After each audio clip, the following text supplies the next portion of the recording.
Nira nodded, a fresh determination settling in. Thanks, Fawn. I needed that. Anytime, Fawn replied with a grin. Now let's come up with a plan. If Antah shows up again, you'll be ready. That evening, Nira invited Risa to her studio. She wanted them to have a real conversation. No interruptions, no distractions. When Risa arrived, she looked nervous, her eyes darting around the room like she was expecting something to jump out at her. You're safe here, Nira said softly, guiding her to the couch. Risa sighed as she sat down. I'm sorry, Nira.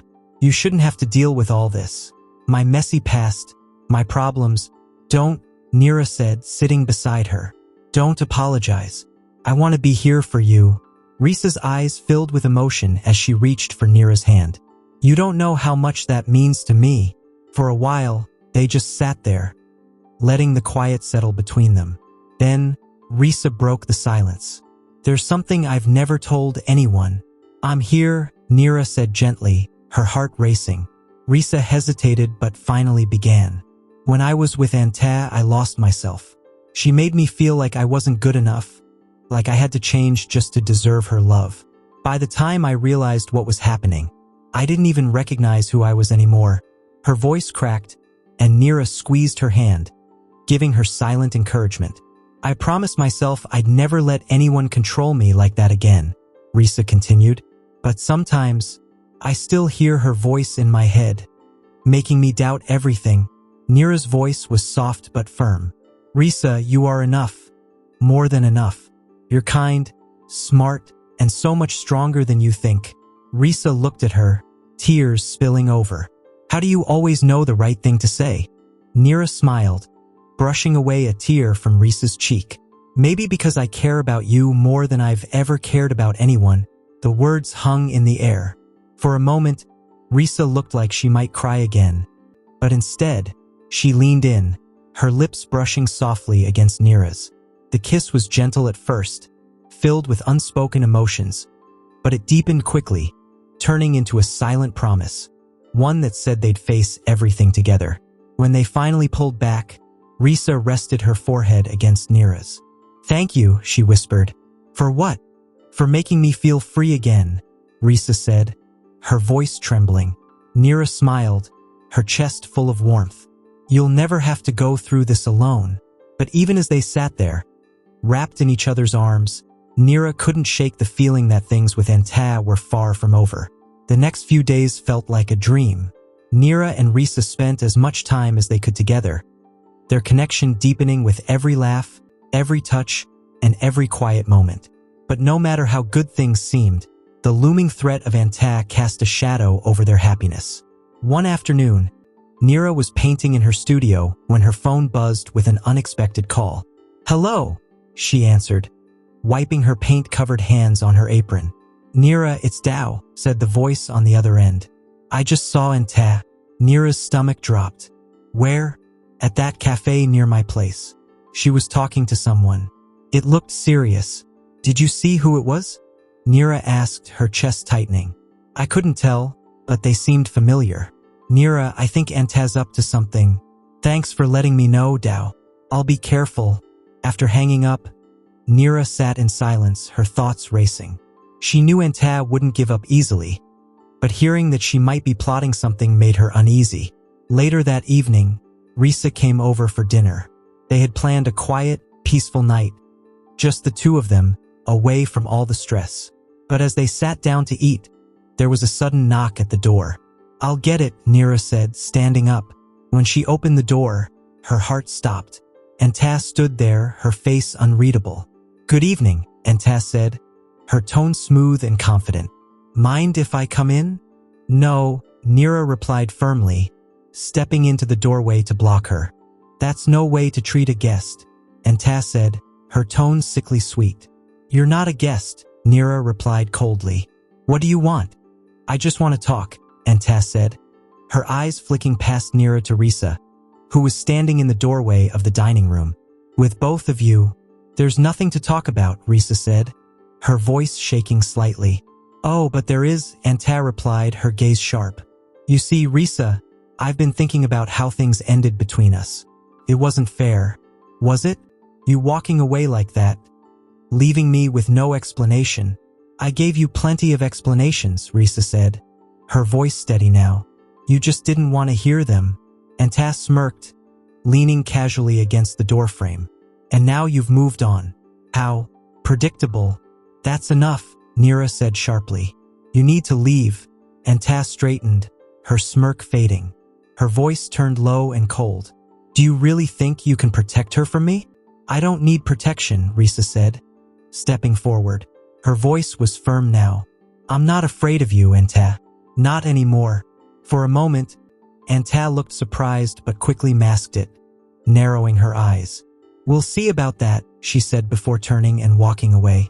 Neera closed the door and turned to Risa, who looked shaken but determined. Are you okay? Neera asked, gently placing a hand on Risa's arm. I will be, Risa said with conviction. She doesn't scare me anymore. Neera pulled her into a hug. We'll get through this together, she promised. But even as they held each other, Neera couldn't shake the feeling that this wasn't the end of Antah's games. The encounter with Antah left a heavy weight hanging over them. Though they tried to go about their lives, the unease was always there. Neera's studio, once her peaceful escape, now felt like a place she had to guard. Risa, unwilling to let fear control her, decided to confide in her older sister, Kanya. Kanya had always been her protector, someone who could see through any problem. They met at Kanya's flower shop in the heart of the city. The smell of jasmine and roses welcomed them as they stepped inside. Kanya, wearing a simple blouse and jeans, lit up when she saw them. Risa, Neera, what a nice surprise, she said, hugging them warmly. They sat in the back of the shop with steaming cups of herbal tea as Risa poured her heart out. She shared everything. Her past with Antah, the confrontation at Neera's house, and the worry that seemed impossible to shake. Kanya listened quietly, her expression serious. When Risa finished, she reached across the table to squeeze her hand. You did the right thing leaving her, Kanya said firmly. And you're doing the right thing now by standing up to her. But you need to be careful. People like Antah don't let go easily. We're not scared of her, Neera said, her voice steady. Kanya gave a small smile. I admire your strength, Neera. But bravery isn't always enough. Antah knows how to twist people, how to make you doubt yourself. You have to stay smart. What should we do? Risa asked, her voice tinged with worry. Stay united, Kanya said. Antah thrives on dividing people. If you two stick together, she can't break you. And don't be afraid to ask for help. You have more people in your corner than you realize. As they left the shop, Risa felt a sense of hope she hadn't felt in days. That night, Neera decided to host a small dinner at her studio to surround Risa with people who cared about her. She invited Fawn, Dao, and two of her other close friends, Pim and Sai. She wanted Risa to feel the love and support of their little community. The group arrived with laughter and good energy. Pim brought her famous spring rolls, Sai had a bottle of wine, and Dao came with desserts from a local bakery. As they ate and shared stories, the tension seemed to melt away.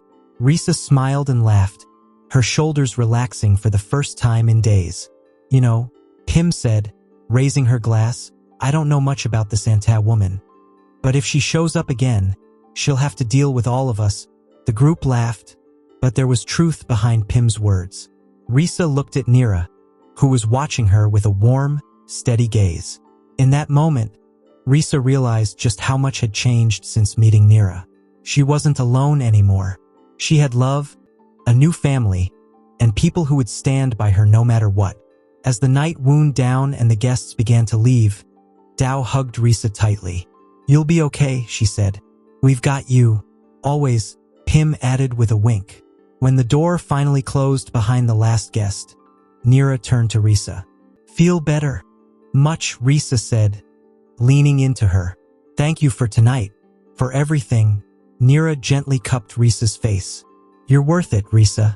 Every bit of it. Their lips met in a tender kiss, and for a while, the outside world disappeared. But somewhere in the city, Antah was plotting her next move, and Neera and Risa both knew the storm wasn't over yet. The peaceful dinner didn't last long.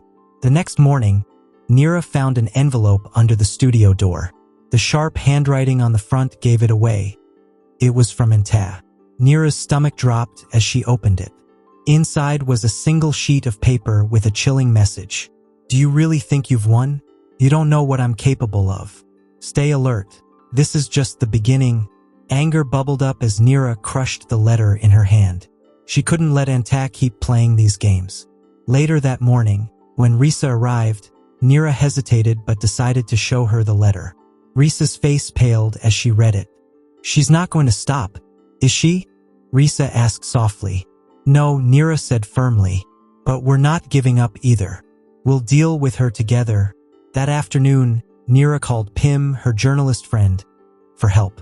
Pim was the kind of person who could dig up anything on anyone. When Pim arrived, she studied the letter with a focused expression. This is definitely Antah's style, vague and threatening. Don't worry, though. I'll see what I can dig up. Thanks, Pim, Nira said, relieved. Of course. You two aren't alone in this, Pim replied with a confident smile. Meanwhile, Risa visited Auntie Malaya, her kind elderly neighbor. Malaya had always been a source of wisdom, and Risa needed her advice now more than ever. Over cups of warm tea in Malaya's cozy living room, Risa shared everything. Antah's threats, her fears, and how it was all weighing on her. Malaya listened intently, her face thoughtful. When Risa finished, she reached for her hand and said gently, My dear, people like Antah thrive on fear. Don't give her that power. Live your life. Be happy. Love deeply. That's the best way to fight back. Risa felt a sense of strength return. Thank you, Auntie. I really needed that. That evening, Nira and Risa sat together on the balcony, watching the city lights flicker. Do you think we'll ever have peace? Risa asked quietly. We will, Nira said, wrapping her arm around her.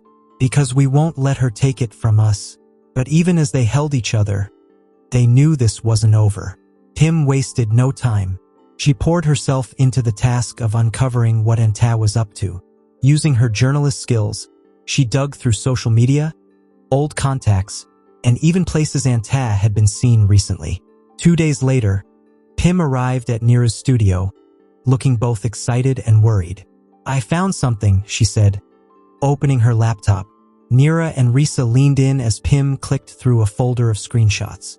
Antah's been reaching out to people from her past, some pretty shady ones. She's trying to gather support from people who owe her favors. What does she want from them? Nira asked, her voice tense. Leverage, Pim explained.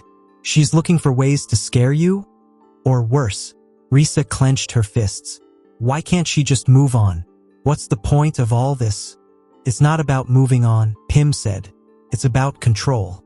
She feels like she's lost power over you, and now she's desperate to get it back. Nira's jaw tightened. What should we do? Pim leaned back thinking. Stay ahead of her. If she's digging for dirt, make sure there's nothing to find. Keep your friends close. Don't let her isolate you. And if she crosses the line, we report her right away. Risa nodded, determination flickering in her eyes. We won't let her win. You won't, Pim said confidently. She's alone. You're not. That's your strength. That evening, Nira and Risa invited Pim, Dao, and Sai over to strategize. Sitting in a circle in the studio, the group brainstormed ideas to counter Antah's schemes. Surrounded by their friends, Risa and Nira felt a sense of hope. No matter what Antah tried, they knew they wouldn't face it alone.